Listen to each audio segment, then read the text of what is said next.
नमस्कार, मैं हूं निकिता और आप देख रहे हैं सत्यहिंदी.com।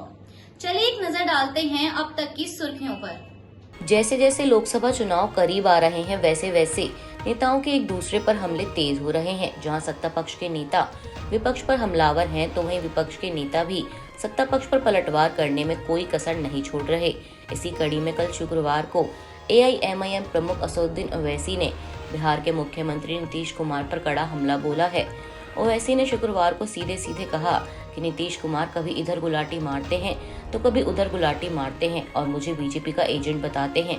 ओवैसी ने कहा कि नीतीश कुमार खुद को सेक्युलर कहते हैं, लेकिन जब बिहार में रामनवमी पर हिंसा हुई, मदरसे और मस्जिदों को निशाना बनाया गया, तो सेक्युलरिज्म के सारे चौधरी खामोश हो गए। उन्होंने कहा कि नीतीश कुमार से मैंने कुछ वाजिब सवाल पूछे, लेकिन उन्होंने जवाब देने की बजाय मुझ पर सवाल उठा दिए।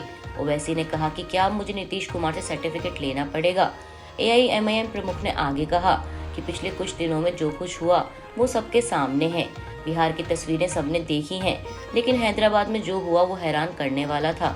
ओवैसी ने कहा कि हैदराबाद के एक जुलूस में नाथुराम गोडसे की तस्वीर लहराई गई। लोगों ने गोडसे की तस्वीर लेकर सड़कों पर डांस किया, लेकिन पुलिस देखती रही, कुछ नहीं किया गया। कर्नाटक विधानसभा चुनाव से करीब महीने भर पहले प्रदेश कांग्रेस अध्यक्ष DK शिव कुमार ने अल्पसंख्यक आरक्षण को लेकर वादा किया कि कर्नाटक में कांग्रेस की सरकार बनने पर आरक्षण मुद्दे को रद्द कर अल्पसंख्यकों के हितों की रक्षा की जाएगी। वहीं अब DK शिव कुमार के इस बयान पर मुख्यमंत्री बसवराज बोम्मई ने पलटवार करते हुए कहा कि कांग्रेस पार्टी से आरक्षण मुद्दे को छू नहीं सकती। दरअसल DK शिव कुमार ने शुक्रवार 7 अप्रैल को बेंगलुरु में समाचार एजेंसी ANI से कहा था कि बगैर किसी कठिनाई के हमने अपने उम्मीदवारों की 2 सूचियां बना ली। बीजेपी अभी तक अपनी सूची नहीं बना पाई और लिस्ट आएंगी। हमारी सरकार आते ही हम आरक्षण के मुद्दे को रद्द कर देंगे और अल्पसंख्यक हितों की रक्षा करेंगे। DK शिव कुमार के इसी बयान पर CM बसवराज बोम्मई ने कहा कि कांग्रेस आरक्षण के मुद्दे को छू नहीं सकती, देखते हैं कि वे क्या कर सकते हैं। गौरतलब है कि पिछले महीने कर्नाटक सरकार ने मुस्लिमों को दिया जाने वाला 4% आरक्षण खत्म कर इसे 2 प्रमुख समुदायों वीरशैव लिंगायत और वोकालिका में बांट दिया था और मुस्लिमों को 10% वाली EWS श्रेणी में ट्रांसफर करने का फैसला किया था। मुजफ्फरनगर में चल रहे 2 दिवसीय कृषि एवं पशु मेले के समापन समारोह में मुख्य अतिथि के रूप में पहुंचे केंद्रीय मंत्री गिरिराज सिंह ने किसानों को संबोधित करते हुए एक बड़ा बयान देते हुए कहा कि क्यों न इस जिले का नाम बदल दिया जाए, क्योंकि मैं तो इस जिले का नाम भी नहीं ले सकता। 75 साल हो गए, यह जिला किसानों की राजधानी है, लेकिन अच्छा नहीं लगता। इस जिले का नाम किसानों के लिए एक चुनौती हो सकता है। इस जिले से मुगलों के निशाने को मिटाया जाना चाहिए। उन्होंने कहा कि मेरी बात से लोग सहमत ना हो, मैं सिर्फ इतना कहूँगा कि देश के किसानों के बगैर देश की तरक्की मुमकिन नहीं है। जब मैं किसानों की चर्चा करता हूँ तो लाल बहादुर शास्त्री जी का नाम लिए बिना नहीं रहता, क्योंकि पश्चिमी उत्तर प्रदेश, हरियाणा और पंजाब किसानों के लिए गढ़ माना गया है। शरद पवार के अडानी हिंडनबर्ग मामले पर दिए गए बयान से कांग्रेस ने खुद को अलग रख लिया है। कांग्रेस के वरिष्ठ नेता जयराम रमेश ने एक बयान में NCP को अलग रखते हुए कहा कि NCP का अपना नजरिया हो सकता है, लेकिन समान विचारधारा वाले बाकी 19 दलों को यकीन है कि PM से जुड़े अडानी समूह का मुद्दा वास्तविक और बहुत गंभीर है। लेकिन NCP को साथ लेते हुए उन्होंने ये भी कहा कि सभी 20 समान विचारधारा वाले विपक्षी दल एकजुट हैं और संविधान और हमारे लोकतंत्र को भाजपा के हमलों से बचाने और भाजपा की विभाजनकारी और विनाशकारी राजनीति, सामाजिक और आर्थिक एजेंडे को हराने में एक साथ रहेंगे।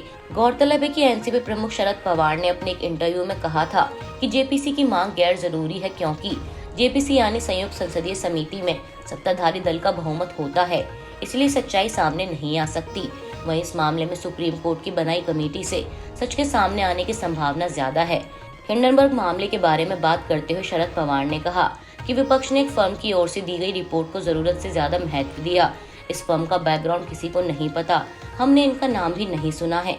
ऐसा लगता है कि इस मामले में एक इंडस्ट्रियल ग्रुप को टारगेट किया गया है। हरियाणा के मुख्यमंत्री मनोहर लाल खट्टर ने शुक्रवार को गुरुग्राम में 32 करोड़ रुपए की संयुक्त लागत से बने रेलवे ओवरब्रिज सहित 2 प्रोजेक्ट्स का उद्घाटन किया। खट्टर ने लोगों को बसई चौक से द्वारका एक्सप्रेसवे तक एक रेलवे ओवरब्रिज और गुरुग्राम जिले में पुनर्निर्मित सिकंदरपुर जल निकाय और वाटरशेड परिसर को समर्पित किया। इस मौके पर खट्टर ने कहा कि सरकार ने गुरुग्राम के नागरिकों के जीवन को आसान बनाने के लिए बुनियादी सुविधाओं के विस्तार में उल्लेखनीय काम किया है और उसी को जारी रखते हुए तो महत्वपूर्ण परियोजनाओं का उद्घाटन किया गया है। खट्टर ने कहा कि बसई में रेलवे ओवरब्रिज, हीरो होंडा चौक और इसके आसपास के सेक्टरों में रहने वाले लोगों के लिए द्वारका एक्सप्रेसवे से बेहतर संपर्क प्रदान करेगा और गुरुग्राम झज्जर रोड पर बने पुराने ओवरब्रिज पर ट्रैफिक की भीड़ को भी कम करेगा। आईपीएल 2023 के 10वें मैच में लखनऊ सुपर जायंट्स ने सनराइजर्स हैदराबाद को 5 विकेट से हरा दिया। बता दें, लखनऊ की जीत में कृणाल पांड्या की अहम भूमिका रही। उन्होंने बॉलिंग के बाद बैटिंग में भी कमाल दिखाया। पांड्या ने 3 विकेट लेने के साथ साथ 34 रन भी बनाए। हैदराबाद की इस सीजन में यह लगातार दूसरी हार है। हैदराबाद ने पहले बैटिंग करते हुए 122 रनों का लक्ष्य दिया। इसके जवाब में लखनऊ ने महज 16 ओवरों में ही मैच को जीत लिया। आज के लिए बस इतना ही। बाकी की खबरों के लिए बने रहिए सत्यहिंदी.com के साथ।